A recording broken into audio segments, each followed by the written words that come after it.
One of the lingering fears for promotions such as WWE and AEW is that the state that they're currently filming in, Florida, could at any moment rule that they are no longer allowed to do so due to COVID-19 regulations. This is an unlikely scenario given past events, with millions of dollars changing hands between WWE and the state in the form of Linda McMahon's Super PAC, and WWE being deemed an essential business. According to Dave Meltzer, Vince McMahon has Florida Governor Ron DeSantis by the balls, so that's nice. But according to the Wrestling Observer as well, WWE has several backup plans in place in case this does happen. One of WWE's backup filming locations is the WWE TV studio over in Connecticut, close to WWE's HQ in Stamford. This is in fact where the Firefly Funhouse match between The Fiend and John Cena at WrestleMania 36 was filmed, and it's believed that they'd be able to recreate a similar setup to the Performance Center in Orlando. The only serious issue with the Connecticut venue is that WWE would not have access to any contracted wrestlers to use as crowd members, which at the moment is a key commodity. And speaking of contracted wrestlers, AEW has just added another name to its roster. If you watched last week's episode of AEW Dynamite, you will have seen the excellent debut of former Impact, NWA, and Ring of Honor star Eddie Kingston, who answered Cody's TNT title challenge and cut an incredible promo that made everyone watching cream their pants just a little bit. God, it was so good. And then had an awesome match to top it off. AEW announced that Kingston has officially signed with AEW on Twitter, making him the second person to be signed by AEW shortly after answering Cody's open challenge, after former NWA star Ricky Starks joined the roster a few weeks ago and is now aligned with Taz and Brian Cage. I might just answer the challenge myself next week if there's a chance I could get an AEW deal. On June 25th, 5 days before her contract was due to expire and just a few weeks before she was due to defend the Impact World Championship at Slammiversary, Tessa Blanchard was fired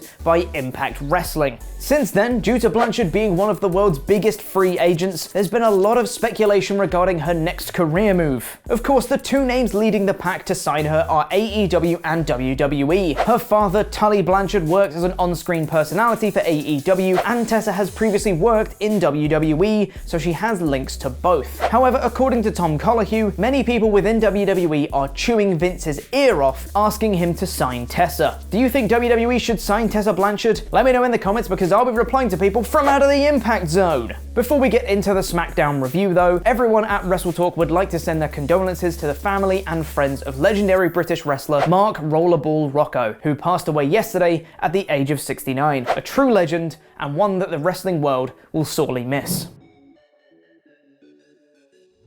And now it's time for a review of last night's episode of SmackDown in about 5 minutes. The show kicked off with my new favourite thing, everyone cutting a brief promo at the start of the show, and this time it actually was everyone. This immediately led into a Firefly Funhouse promo where Bray Wyatt mentioned how Braun Strowman was still lost in the swamp, and unfortunately for him, the Fiend wants something he has, and until he gets it, no one is safe. Ordinarily, I take these statements of no one is safe with a pinch of salt because they often lead to nothing. This time, however, it brilliantly foreshadowed what was to come later. But before that was the first of 2 championship matches on this show, Grand Metalik challenging AJ Styles for the Intercontinental Championship. This was a solid match, although Metalik didn't get too much of a chance to show what he can do, as AJ was comfortably in control for the majority of the match. After chop blocking Metalik out of the air, Styles locked in the calf crusher for the submission victory, and just to assert dominance, he also hit a Styles Clash on Lince Dorado, just in case you thought he might be turning face after shaking Matt Riddle's hand 2 weeks ago. Shorty G was seen backstage next watching the finish to the match before King Corbin walks in, and I immediately got Vietnam flashbacks. Not the Corbin-Shorty G feud, please.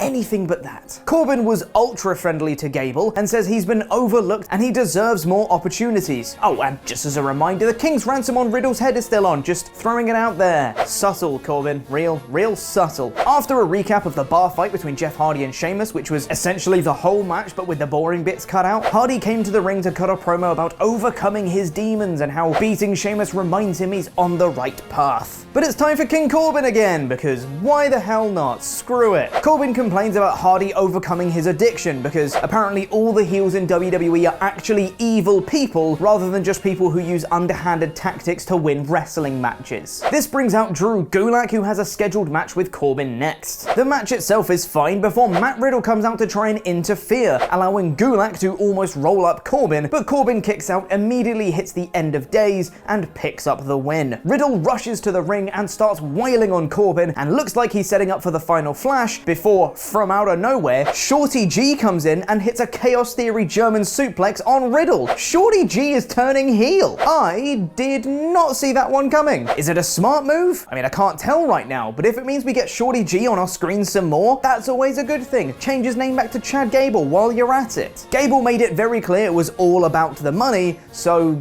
Corbin and Gable as a tag team? I mean, I'm not overly against it, I think. But now from a tag team being formed to a tag team member going solo. Big E had a match against The Miz next. This match went a little while and told a pretty good story. Don't get on the wrong side of Big E. John Morrison frequently got involved, even at one point allowing Miz to hit the skull-crushing finale, which Big E kicked out of. Eventually Morrison got involved a bit too much, and the ref ejected him from ringside. Big E then locked in the stretch muffler and The Miz submitted. That's win number 1 for Big E. He's got 5 weeks left until Kingston is back. SmackDown Tag Team Champions Cesaro and Nakamura are backstage, probably lamenting the fact that they have nobody to actually feud with before Lucha House Party walk in and don't say anything other than Lucha. Lucha Lucha. Cesaro then scares them off with a party blower? Huh? That was a weird segment, but it's good Cesaro and Nakamura have some people to feud with for now. Sheamus cut a backstage promo next saying exactly what you'd expect him to say. Hardy was on his home turf in the bar fight. It was basically a handicap match. He should be applauded for making it as close as it was, etc, etc. But thankfully he says that Hardy isn't his problem anymore, which is a shame for the rest of the SmackDown locker room. Lacey Evans versus Naomi came next, and I previously stated that Naomi had to win this match and decisively for there to not be backlash. Well, Naomi did win, but it was with a shock roll-up after Evans had been in control quite a bit in the match, looking quite dominant. If this is leading to an extended build for Naomi, I'm okay with the small first step for now. Otis and Mandy are backstage next. Otis, where is your Money in the Bank briefcase? Before Mandy was outlining their plans for the night and says she's off to get ready. But unfortunately for her, Sonya Deville has other plans, including beating the ever-loving piss out of her. And in another shocking moment on the show, cutting off some of Mandy's hair with some scissors. She goes to grab a razor to shave Mandy's hair off, but is stopped by referees and producers. If this is leading to a hair versus hair match, that sounds great, but the problem is I could see Mandy winning that match, which I don't think she should. Sonya is an absolute star in the making, and I think she should be protected at all costs. Though, I do think Sonya would probably absolutely rock a buzz cut. Finally, the main event of the show was Bayley versus Nikki Cross for the SmackDown Women's Championship in Nikki's continued obsession to become champion. The match itself was short but quite fun, with a nice spot where Banks sneakily gave Bayley one of her boss knuckle duster jewelry things, but Cross spotted it and threw it at her instead. After Banks had gotten involved and Bliss had equalized, there were a bunch of roll-ups back to back to back to back to back to back to back to back before Bayley rolled right into her weird knee facebuster thing she does and pinned Nikki for the win. Bayley and Banks continued to be dominant, and Nikki continued her mental implosion, looking absolutely distraught after the match, pushing Alexa to the ground and storming to the back. But as Alexa was left all alone in the ring, the lights began to turn off. Oh yes, the Fiend is here, who kneels next to Alexa, who looks absolutely terrified by the way, and he very, very slowly raises his hand, to which Alexa's just very softly just mouthing, no, no, no.